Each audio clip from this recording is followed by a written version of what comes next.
வணக்கம். பேராற்றலும் பேரறிவும் கொண்ட இந்த பிரபஞ்சத்தை வணங்கி உங்களையும் வணங்கி வாழ்த்தி மகிழ்கின்ற அடியேன் ஜோதிடர் வெற்றிபாலன். குரு பயிற்சியை பத்தி பார்ப்போம். இந்த வருடம் மேஷம் முதல் மீனம் வரை உள்ள ராசிக்காரர்களுக்கு குரு பயிற்சியினால் ஏற்படக்கூடிய நன்மைகள், குரு பயிற்சியின் கதிர்வீச்சுக்கள் மூலியமாக ஒவ்வொரு ராசிக்காரர்களுக்கும் இந்த வருடம் எப்படி அமையும் என்பதை நாம் தெளிவாக பார்ப்போம். அதற்கு இந்த வீடியோ ஸ்கிப் பண்ணாம முழுமையா பாருங்க. ஏன்னா நிறைய சூட்சும விஷயங்களை நிறைய வந்துகிட்டு இருக்கும். இடையில ஒவ்வொரு ராசிக்காரர்களுக்கும் செய்ய வேண்டிய பரிகாரங்கள் இல்ல ஸ்தலங்கள், சூட்சும விதிகள் அனைத்தும் இந்த வீடியோவில் உங்களுக்கு கொடுக்க போறேன். அதனால ஸ்கிப் பண்ணாம பாருங்க, முழுமையா பாருங்க. இதை பார்த்ததுக்கு அப்புறம் நீங்க மற்றவங்களுக்கு ஷேர் பண்ணுங்க. நிறைய பேருக்கு இந்த தகவல் போய் சேரட்டும். அதனால முழுமையா பாருங்க. அதான் என்னுடைய தாழ்மையான வேண்டுகோள். இந்த குரு பயிற்சி என்பது வருகின்ற 2026 தேதி மே மாதம் அன்று வாக்கியப்படி பஞ்சாங்கத்தின் பிரகாரம் காலை 11:33 மிதுன ராசியிலிருந்து கடக ராசிக்கு பயிற்சி அடைகிறார் குரு பகவான். இது வாக்கியப்படி. அடுத்து இன்னொரு பஞ்சாங்கம் இருக்கு, திருக்கணிதப்படி. அந்த திருக்கணிதப்படி குரு பயிற்சி வருகின்ற ஜூன் மாதம் 1 தேதி 2026 அன்று இரவு 1:50 அளவில் குரு பகவான் மிதுன ராசியிலிருந்து கடக ராசிக்கு பயிற்சி அடைகிறார். பயிற்சி நிலவரம் இந்த வருடம் 2 பஞ்சாங்கத்திலையும் வாக்கியப்படியும் திருக்கணிதப்படியும் ஒரு 5 நாள் வித்தியாசத்துல பயிற்சி ஆகுறாங்க. அதனால இது ஓரளவுக்கு ஒத்து போயிடும். ஆனா கோயில்கள்லாம் முழுக்க பண்றது 26 தேதி தான் பண்ணுவாங்க. 1 தேதி திருக்கணித பிரகாரம் மாற்றம் அடைகிறது. இதை எல்லாம் நினைவு கொள்ளணும்.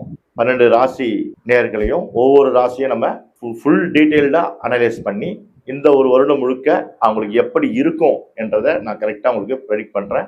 அதை நீங்க பாத்துக்கோங்க. மேஷ ராசி நேயர்களே, உங்களுடைய மேஷ ராசிக்கு குரு பயிற்சி, குரு பகவான் இந்த வருஷத்தினுடைய ஒட்டுமொத்த விஷயங்களை நம்ம பார்த்துருவோம். அதுக்கு பார்வை பலன் அதிகம். பார்வை பலன் என்னென்ன நடக்குது, உங்களுடைய ராசியிலிருந்து எத்தனாவது இடத்துக்கு குரு பகவான் பயிற்சி அடைகிறார், அந்த பலன்கள்லாம் என்ன என்பதை நம்ம பார்க்கலாம். உங்களுடைய மேஷ ராசி பிளஸ் லக்னத்தை சேர்த்துக்கங்க. லக்னம் உடையவர்கள், மேஷ ராசி மற்றும் லக்னம் உடையவர்களுக்கு உங்களுடைய லக்னமோ ராசியோ இருந்து 4ஆம் இடத்தில் கடக ராசி என்று சொல்லக்கூடிய 4ஆம் இடத்துல குரு பகவான் 3ஆம் இடத்திலிருந்து 4ஆம் இடத்துக்கு பயிற்சியாக போகிறார் இந்த வருடம். அப்ப ஜூன் 1 தேதி பயிற்சி அடைகிறார் வச்சுங்களேன். அப்ப மிதுன ராசியில் இதுவரைக்கும் இருந்தார். உங்க ராசி லக்னத்துக்கு 3ஆம் இடத்துல மறைவுல இருந்தார் குரு பகவான். இப்பொழுது 4ஆம் இடத்துக்கு வருகிறார். 4ஆம் இடத்துக்கு வந்தார் என்றால் 4ஆம் இடத்துல இருந்து அவர் உங்க ராசியை பார்க்கல, உங்களுடைய ராசியை அவர் பார்க்கல. ஆனா அதை விட அபரிவிதமான ஒரு பலன் இருக்கு. என்ன பலன்னா, உங்களுக்கு 7.5 சனி நடந்து கொண்டிருக்கிற இந்த காலகட்டத்துல அந்த சனி பகவான் இருக்கக்கூடிய மீன ராசி மண்டலத்தை குரு பகவான் 9ஆம் பார்வையாக பார்க்கிறார். அப்படி 9ஆம் பார்வையாக பார்க்கும் பொழுது உங்களுடைய ராசி லக்னம் 12ஆம் இடமாக விரியமாக இருந்தாலும் மீனராசி மண்டலம், அந்த மீனராசி மண்டலம் குரு பகவானுடைய பார்வைப்படுவதனால் அங்க இருக்கக்கூடிய சனி பகவானுடைய கதிர்வீச்சினுடைய தாக்கம் உங்களுக்கு 7.5 சனி தாக்கத்திற்கு குறைபாடு ஏற்படுத்தி கொடுப்பார் நிச்சயமாக. அதனால 7.5 சனி இருக்குன்னு பயப்படுற மேஷராசி நேயர்கள் அனைவரும் அந்த பயத்திலிருந்து வெளியே வந்துருங்க. அந்த கஷ்டம் உங்களுக்கு வராது. ஏன்னா இப்ப குரு பயிற்சியினால, குரு பகவானுடைய பார்வையினால அதுதான் உங்களுக்கு சிறப்பான பலன் இந்த வருடம். அப்ப உங்களுடைய ராசியிலிருந்து 4ஆம் இடத்துல குரு பகவான் வரும் பொழுது கண்டிப்பாக 4ஆம் இடம் இயங்க ஆரம்பிக்கும். 4ஆம் இடத்துல குரு பகவான் உச்ச பலம் பெறுகிறார். அதனால 4ஆம் இடம் என்பது வண்டி, வாகனம், வீடு, சொத்து, சுகம், தாய், இவை அனைத்தும் உங்களுக்கு நல்லபடியாக நடக்கும். தாயின் மீது அன்பு அதிகரிக்கும். வண்டி வாகனங்கள் வாங்குற பிளான் பண்ணியிருந்தவங்க கண்டிப்பா இந்த வருடம் வண்டி வாகனங்கள் வாங்குவீங்க மேஷராசி நேயர்கள். அப்ப உங்களுடைய ராசிக்கு 4ஆம் இடத்துல குரு பகவான் திக்பலமா இருக்கிறதுனால உங்களுக்கு அற்புதமான ஒரு பலன்களை இந்த வருடம் நீங்க எதிர்பார்க்கலாம். நிச்சயமாக வண்டி வாகனங்கள் வாங்கலாம். அதனால உங்களுக்கு நல்ல பலன், யோக பலன் இன்னும் அங்க அதிகரிக்கும். அதே போல அவருடைய பார்வையாக இருக்கக்கூடிய கடக ராசியிலிருந்து விருச்சிக ராசியை பார்க்கிறார். விருச்சிக ராசி உங்க விருச்சிக ராசி மண்டலம் உங்களுக்கு லக்னத்திலிருந்து 8ஆம் இடம். உங்கள் லக்னாதிபதியின் இன்னொரு ஆதிபத்தியம் சொல்லுவாங்க. அதாவது மேஷ ராசியும் விருச்சிக ராசியும் செவ்வாயினுடைய ஆதிபத்தியம் கொண்டது. அப்ப விருச்சிக ராசியை பார்க்கும் பொழுது, 8ஆம் இடத்தை பார்க்கும் பொழுது உங்களுடைய ராசி அல்லது லக்னத்திலிருந்து 8ஆம் இடம் இயங்க ஆரம்பிக்கும். 8ஆம் இடம் என்பது என்னன்னா, மறைமுக வருமானங்கள், இன்சூரன்ஸ், ஷேர் மார்க்கெட், இந்த மாதிரி விஷயங்கள் இருக்கணும்னா இந்த வருடம் அவங்களுக்கு அபரிவிதமான வரவுகள் வரதுக்கு உண்டான வாய்ப்புகள் இருக்கு. மறைமுக வரவுகள், அது ஞாபகம் வச்சுக்கணும். இது வரைக்கும் உங்களுக்கு கிடைக்காதது கிடைக்கக்கூடிய வாய்ப்புகள்லாம் உங்களுக்கு கிடைக்க காலகட்டமாக இருக்கும். அது மட்டும் இல்லாம 10ஆம் பார்வையாக குரு பகவான் உங்க ராசி லக்னத்துக்கு 10ஆம் பார்வை 10ஆம் இடத்தை பார்க்கிறார். அப்ப மேஷ ராசி லக்னம் உடையவர்களுக்கு தொழில் ஸ்தானம் வளைவடையும், தொழில் ஸ்தானம் வலுவடையும், தொழில் ஸ்தானங்களில மாற்றங்கள் ஏற்படும், தொழில் ஸ்தானங்கள்ல முதலீடுகளை போட்டு நம்ம மேன்மை அடைவதற்கான வாய்ப்புகள்லாம் நிறைய உண்டு. நிறைய பேர் தொழில் மாற்றுவீங்க, தொழில அபிவிருத்தி பண்ணுவீங்க, தொழில முதலீடு அதிகமா போடுவீங்க, புதிய தொழில்களை ஆரம்பிக்கக்கூடிய வாய்ப்புகள்லாம் மேஷ ராசி மற்ற லக்னக்காரர்களுக்கு நிச்சயமாக இந்த வருடம் உண்டு. அதுக்கு ஏற்கனவே சொன்ன 12ஆம் இடத்தை, உங்களுடைய 12ஆம் இடத்தை குரு பகவான் பார்ப்பதனால் சுப விரயங்கள் நிறைய ஆகும். உங்க வீட்டில் உள்ள பெண்களுக்கோ இல்ல மகன்களுக்கோ திருமணங்கள் நடத்தி கொடுக்கக்கூடிய காலகட்டமாக இந்த வருடம் அமையும். சுப செலவுகள் ஏற்படக்கூடிய வாய்ப்புகள் உண்டு. ஏன்னா சனி பகவான் கர்மக்காரகனாக இருக்கக்கூடிய சனி பகவான் குரு பகவான் இவர் பார்வைப்படும் பொழுது குரு சனி காம்பினேஷன்ல என்ன ஆகும்னா சுப செலவுகள் அதிகமாகும். அப்ப வீண் விரய செலவுகள் ஆகாது. இதுக்கு முன்னாடி ஆயிட்டு இருந்தது, இப்ப வீண் விரயங்கள் ஆகாமல் அது அப்படியே சுப செலவுகளாக மாறும். நல்ல அருமையான வீடு வாசல்லாம் வாங்கக்கூடிய வாய்ப்புகள். ஏன்னா 4ஆம் இடத்துல குரு பகவான் திக்கா இருக்காரு, உச்ச பலமா இருக்காரு 4ஆம் இடத்துல. இந்த வருடம் ஒரு அபரிவிதமான ஒரு நல்ல ஒரு பலனை கொடுக்கக்கூடிய மேஷராசி நேயர்களுக்கு இடையில அக்டோபர் மாதத்துல குரு பகவான் ஆதிசாரமாக சிம்மராசி மண்டலத்துக்கு போவாரு. திரும்பி மறுபடியும் மறுபடியும் அவர் இடத்துக்கே வருவாரு. ஆதிசாரம் பயிற்சிகள்லாம் நடைபெறும். அது அப்ப அந்த டைம்ல நான் அந்த வீடியோ உங்களுக்கு ப்ரெடிக்ட் பண்றேன். இப்போ வரைக்கும் இந்த ஒரு வருஷம் நீங்க யதார்த்தமாக இருக்கலாம், நிம்மதியாகவும் இருக்கலாம். அடுத்தது முதலீடுகள் நிறைய போட்டு நீங்க தொழிலை ஆரம்பிக்கலாம். முதலீடு போட்டு நம்ம தொழில் ஆரம்பிக்கணும் போது ஒரு தடவை உங்களுடைய பர்த் சார்ட்டை நீங்க செக் பண்ணிக்கிறது நல்லது. ஏன்னா உங்களுக்கு அந்த பர்த்ல யோகாதிபதி யாருன்னு நீங்க தெரிஞ்சுக்கணும். இப்ப மேஷ ராசியை பொறுத்த வரைக்கும் அது செவ்வாயுடைய ஆதிக்கமான வீடு. செவ்வாய் ஆதிக்கம்னா செவ்வாய் பகவான் உங்களுக்கு யோகமாக இருக்கணும். எப்படி யோகமாக இருப்பார்? இப்ப நான் சொன்ன ப்ரெடிக்ஷன் குருனுடைய ப்ரெடிக்ஷன், குரு பேசி சொல்லிட்டேன். உங்களுக்கு செவ்வாய்க்கு யோகம் என்றால் நீங்க பிறந்த யோகம் ஒண்ணு இருக்கும். பஞ்சாங்கம் சொல்லக்கூடிய திதி யோகம் கரணம் கிழமை நட்சத்திரத்துல நீங்க பிறந்த யோகம்னு ஒண்ணு இருக்கும். அந்த யோகம் மேஷ ராசி மேஷ லக்னக்காரர்களுக்கு சுகர்மம் என்ற யோகம், சித்தி என்ற யோகம், பிராமியம் என்ற யோகம், இந்த 3 யோகத்துல கட்டி பிறந்து இருந்தீங்கன்னா கண்டிப்பாக நிச்சயமாக நான் சொன்ன ப்ரெடிக்ஷன் 100% உங்களுக்கு கிடைக்கும். அப்படி அந்த பிராமிய யோகம், சுகர்மம் யோகம், சித்தி யோகம், இந்த யோகத்தில் நீங்க பிறந்தவராக இருந்தால், அப்படி தெரியவில்லை என்றால் ஒரு கிராஸ் செக் பண்ணிக்கங்க. எனக்கு ஒரு கமெண்ட் பண்ணுங்க, இதுல சாட் பண்ணுங்க.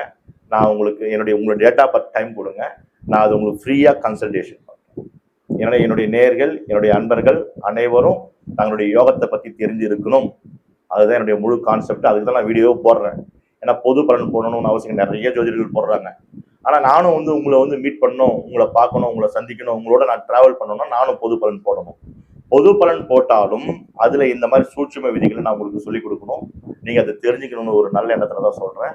மேஷ ராசி நேர்கள், நீங்கள் மேஷ ராசியாக இருக்கலாம், மேஷ லக்னமாக இருக்கலாம். நான் கொடுத்த இந்த குரு பயிற்சியுடைய பலன்கள் அப்படியே நடைபெறதுக்கு ஒரு 50 to 70% நடைபெறும். அதுக்கப்புறம் உங்களுடைய யோகம் ஆகிய இந்த மேஷ ராசி மேஷ லக்னத்தில் பிறந்தவர்களுடைய யோகம் சுகர்மம் தி பிராமியம் இந்த யோகமாக இருந்தால் கண்டிப்பாக 50-70 சொன்னலே இப்ப 100% கண்டிப்பா உங்களுக்கு சக்சஸ் ஆகும்.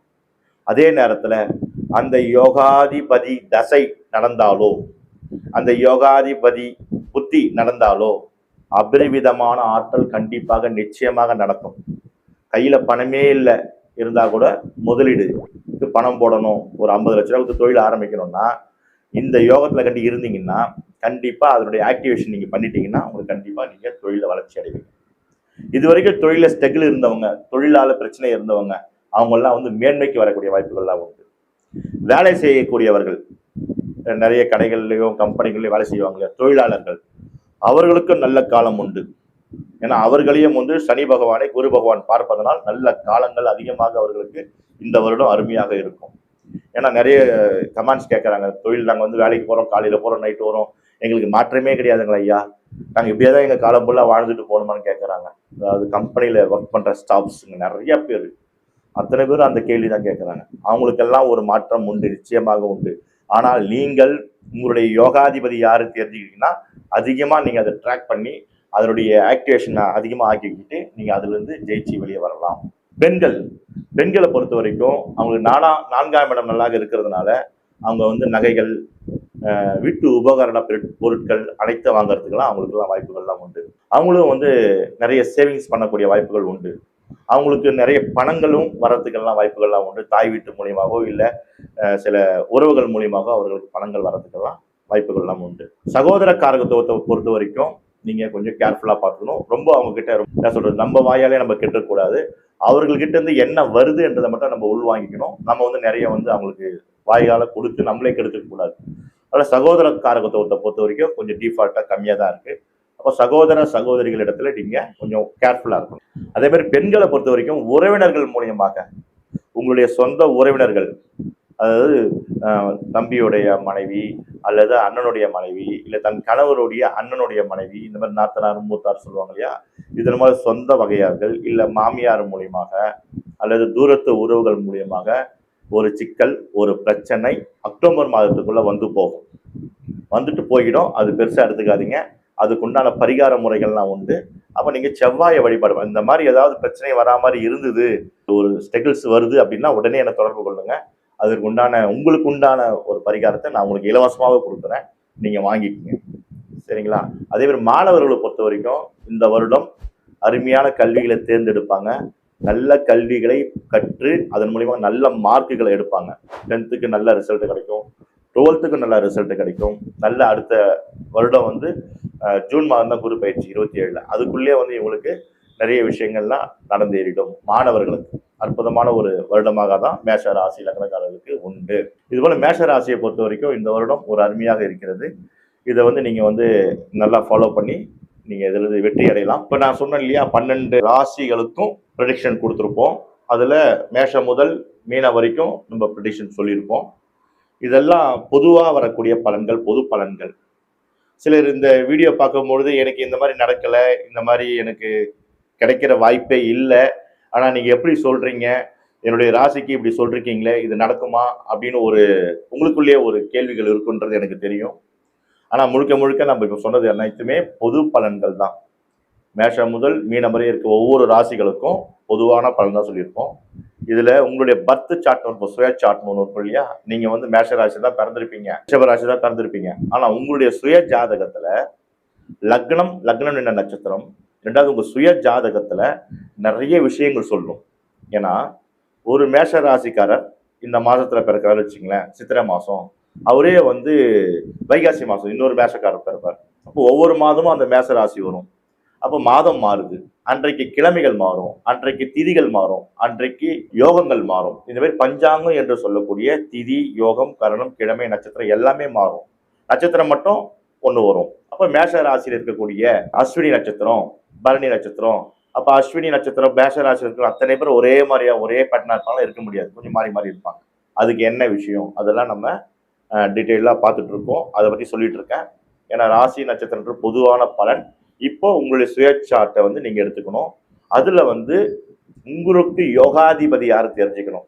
அப்படி யோகாதிபதி யாரு தெரிஞ்சிக்க முடியாதுன்னா, நீங்க பிறந்த யோகம்னு ஒன்று இருக்கும். உங்க ஜாதகத்துல யோகம்னு ஒன்று இருக்கும். பஞ்சாங்கத்துல சொல்லக்கூடிய திதி, யோகம், கர்ணம், கிழமை நட்சத்திரத்துல யோகம்னு ஒன்று இருக்கும். அந்த யோகத்துக்கு யோகாதிபதினு ஒருத்தர் இருப்பார். அவர் யாருன்னு தெரிஞ்சுக்கிறதுக்கு நீங்க ஜஸ்ட் எனக்கு ஒரு கமெண்ட் பண்ணுங்க, உங்க டேட் ஆஃப் பர்த் டைம் கொடுங்க, எனக்கு யோகி யாரு தெரியணும்னு மட்டும் போடுங்க. உங்களுக்கு நான் அதை ஃப்ரீயா எடுத்து அந்த யோகி யாருன்னு சொல்றேன். ஏன்னா என்னுடைய சேனல் சப்ஸ்கிரைப் பண்ணி என்னுடைய கஸ்டமரா இருக்கிறவங்க அத்தனை பேருக்குமே இந்த யோகம்னா என்ன தெரிஞ்சிருக்கணும், யோகாதிபதி யாருன்னா தெரிஞ்சிருக்கணும், அவயோகாதிபதி யாருன்னா தெரிஞ்சிருக்கணும். அப்ப அவயோகாதிபதினா யாரு, எந்த கிரகம், அப்ப அவயோக பிளானட் உங்களுக்கு அந்த தசை நடக்குதா, அந்த தசை நடக்கும்போது அவயோக பலன் கிடைக்கும். இப்போ சில வந்து குரு வந்து கடக ராசியில உச்சம் பெற்றிருக்காரு சொல்லிட்டேன். அப்ப கடகராசி உச்சம் பெற்ற ராசிக்கு நம்ம ப்ரெடிக்ஷன் கொடுத்துட்டோம், நல்லா இருக்கும், அவருடைய பார்வைகள் நல்லா இருக்கும், ஆட்சி பலமா இருக்கான்னு சொல்லிட்டு இருக்கோம். ஆனால் அந்த கடகராசி அந்த ஜாதகருக்கு வந்து இப்ப அவயோக தசை நடக்குது வச்சுங்களேன், இப்ப நம்ம சொன்ன ப்ரெடிக்ஷன் அங்கேயே மாறும்.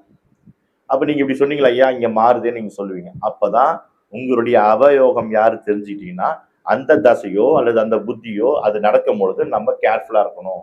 இது தெரிஞ்சுக்கிறதுக்கு தான் கம்பல்சரி உங்களுடைய யோகம்னா என்னன்னு தெரிஞ்சுக்கணும், நீங்க பிறந்த திதிக்கு என்னென்ன கோயில்களுக்கு போகணும்னு தெரிஞ்சுக்கணும். அதெல்லாம் நான் உங்களுக்கு சொல்லித்தரேன். அதாவது என்னுடைய கஸ்டமரா வந்து சப்ஸ்கிரைப் பண்ணி உள்ள வந்துட்டீங்கன்னா நிச்சயமாக உங்களுக்கு உங்களுடைய யோகாதிபதி யாரு, உங்களுடைய கரணாதிபதி யாருன்னு சொல்லக்கூடியது என்னுடைய கடமை.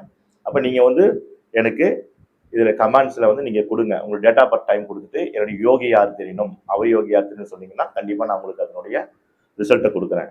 இப்போ வந்து பொதுவா வந்து குரு பகவான் அப்படி எடுத்துட்டோம்னாக்கா, குரு பகவான் யோகமாக ஒரு 3 வீடு இருக்கு. குரு பகவானுக்குன்னு ஒரு 3 வீடு இருக்கு.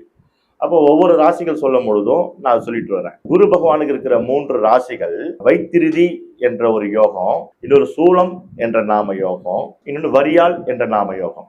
இந்த 3 யோகங்களும் குரு பகவான் இவர்களுக்கு யோகமாக இருப்பார். இப்ப இந்த குரு பலனை பார்த்தோம், குரு பயிற்சியினுடைய பலனை பார்த்தோம். இந்த 3 யோகத்தில் பிறந்தவர்களுக்கு கண்டிப்பாக நிச்சயமாக குரு அபரிவிதமான பலன்களை கொடுப்பார். அப்ப இந்த 12 ராசிக்காரர்களுக்கு இந்த யோகத்தில் குரு பகவான் இருக்கிறாரான்னு முதல்ல அவங்க ஜாதகத்துல அவங்க பிறந்த அன்னைக்கு அந்த யோகம் இருந்துதா, வரியால் என்ற யோகம், சூலம் என்ற யோகம், வைத்திருதி என்ற யோகம் இருந்துதான் நம்ம செக் பண்ணிட்டோம்னாக்கா உங்களுக்கு அடிச்சது ஜாக்பாட் நம்ம கிளீனா சொல்லிடலாம்.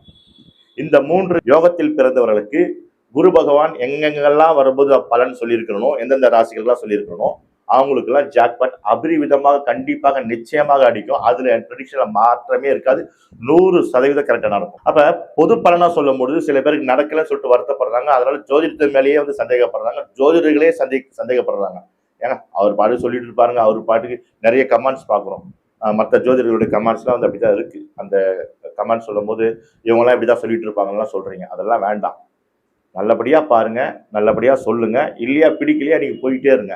ஏன்னா நிறைய பேருக்கு ஜோதிடம் என்றது பிடிக்காது, கடவுள் பக்தி இல்லாம இருப்பாங்க. அவங்களை வந்து திருத்தவோ இல்ல மாத்தவோ எதுவும் பண்ண முடியாது. அதனால நம்ம என்ன பண்றோம்னா, நமக்கு ஜாதகம் தெரியுதோ தெரியலையோ சொல்றாங்க, அதை பற்றி ஃபாலோ பண்ணிட்டு வரலாம். 2வது அந்த ஜாதகத்தினுடைய அடிப்படையை என்னன்னு முதல்ல பேசிக்கா நம்ம தெரிஞ்சுக்கணும். இந்த பொது பலனை வச்சே நீங்க உங்க ஜாதகத்தை அனலைஸ் பண்ண கூடாது. அதுக்குதான் நான் மறுபடியும் சொல்லிட்டு வரேன். சரிங்களா? அதனால நீங்க வந்து நம்மளோட தொடர்பு கொள்ளுங்க, உங்களுடைய சப்ஸ்கிரைபை பண்ணுங்க. 2வது வந்து இதை மற்றவங்களுக்கு ஷேர் பண்ணுங்க. நீங்க எனக்கு கமெண்டும் கொடுங்க, கமெண்ட்ஸ்க்கு நான் பதில் கொடுக்குறேன் கண்டிப்பா. அதனால இந்த ஒரு நிலையில நம்ம இந்த ஜோதிட ரீதியான ஒரு உண்மை தாத்பரியத்தோட நம்ம பயணித்தோம்னால் கண்டிப்பாக நிச்சயமாக இந்த பிரபஞ்சத்தினுடைய கதிர்வீச்சு, கோள்களுடைய கதிர்வீச்சு நமக்கு நன்மையே செய்யும்.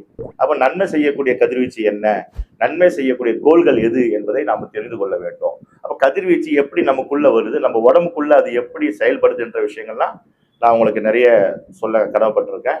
அதெல்லாம் உங்களுக்கு அடுத்தடுத்த வீடியோவில் நான் உங்களுக்கு சொல்றேன். அதனால நீங்க வந்து நம்மளுடைய சேனலை சப்ஸ்கிரைப் பண்ணிட்டு உள்ள வந்தால் தான் உங்களுக்கு அடுத்தடுத்த விஷயங்கள்லாம் உங்களுக்கு வந்து சேரும் என்று தெரிவித்துக் கொண்டு, நான் உங்கள் ஜோதிடர் வெற்றிபாலன், திருவள்ளூர்ல இருந்து. அனைவருக்கும் வணக்கங்கள்.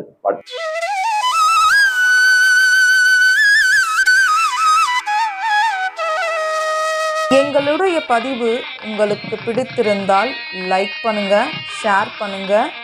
மீண்டும் தொடர்ந்து இது போல பல பதிவுகளை பார்ப்பதற்கு எங்கள் சேனலை சப்ஸ்கிரைப் செய்து பெல் ஐக்கானை கிளிக் செய்து கொள்ளவும். நன்றி, வணக்கம்.